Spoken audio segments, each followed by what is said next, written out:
Hello and welcome. मेरा नाम सलीम रिजवी है और मैं यहाँ अमेरिका में जर्नलिस्ट हूँ।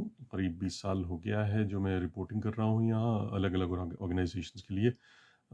बीबीसी हिंदी, बीबीसी उर्दू, उसमें ख़ासकर रिपोर्टिंग करता रहा हूँ मैं।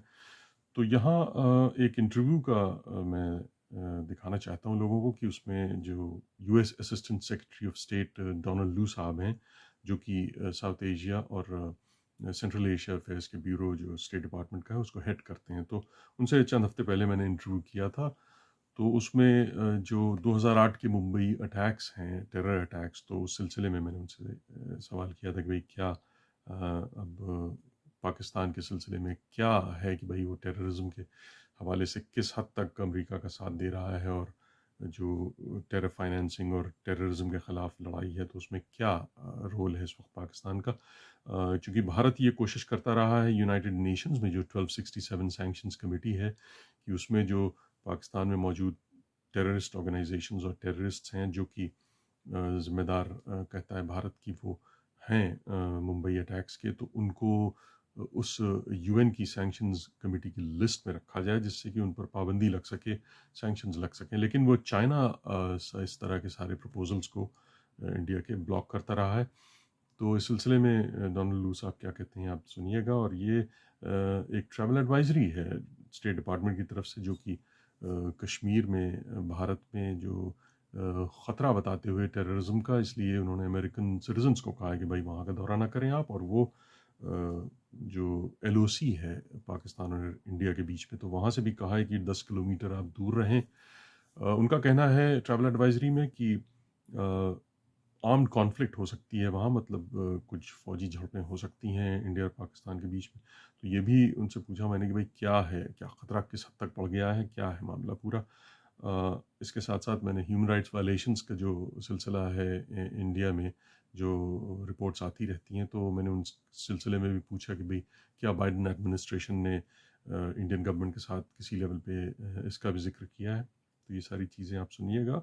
और ये यूट्यूब का सिलसिला ख़बरों और एनालिसिस का चलता रहेगा, जिसमें कि ज़ाहिर है पॉलिटिक्स, इंटरनेशनल अफेयर्स और साउथ एशिया और साउथ एशियन डायस्पोरा, इन सब की भी बात होगी और एनालिसिस होगी, इंटरव्यूज़ होंगे। तो ये अब इंटरव्यू देखिए आप। Do you think Pakistan has been really helpful in combating terror and terror financing? Let me say two things. So I had the opportunity to work in India almost immediately after the terrible attack in Mumbai. My family lived through a lot of terrorist threats that happened in the years following that terrible Mumbai attack. I am grateful that one of the masterminds of that Mumbai attack has been arrested and prosecuted for terrorism in Pakistan. That's a major accomplishment. It's a major accomplishment for Indians, for Americans, but really for Pakistanis to see someone held responsible for crimes. We have been working very closely with Pakistan, and we have seen real progress in the detention, in the prosecution of terrorists there, as well as preventing money laundering and terrorist financing. I think Pakistan should be very proud of the work it's been doing. We call on Pakistan to continue that progress, and we are there as a partner of Pakistan to make sure it has the resources, the technical ability to do just that. You must have read reports about attacks on minorities and Dalit groups and arrest of journalists and activists.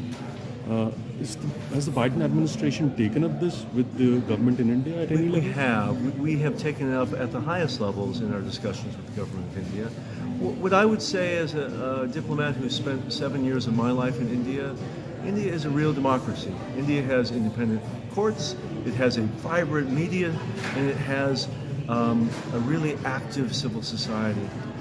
I believe that for these human rights issues to be resolved, it needs for Indian democratic institutions to be active, productive, and able to fully engage. And so as a partner of India, we very much support these institutions. We support them morally. We meet with them on the ground when we have the opportunity in India. And very much we hope that we can continue to provide resources and technical expertise to make sure they are holding accountable Indian authorities for any violations that may happen in the future. This travel advisory, I mean, it mentions Jammu Kashmir area where it says that don't travel to this area because civil unrest and terrorism. And also the LOC part of Indo-Pak line of control area, that potential of armed conflict. So you know how, I mean, increased risk is of this potential armed conflict. We are really grateful that there is a ceasefire that was reestablished in 2021 and is lasting until now. From what I can see, levels of violence, levels of insurgency, levels of tensions are actually going down. I think that's a healthy thing. It's not something that can be taken for granted. So we have encouraged the Indian government to return provincial elections to Kashmir, to return political rights to the valley, to make sure free media is able to operate there. All those things are really important for the preservation of some of the calm that I hope we will see going forward in the next few years.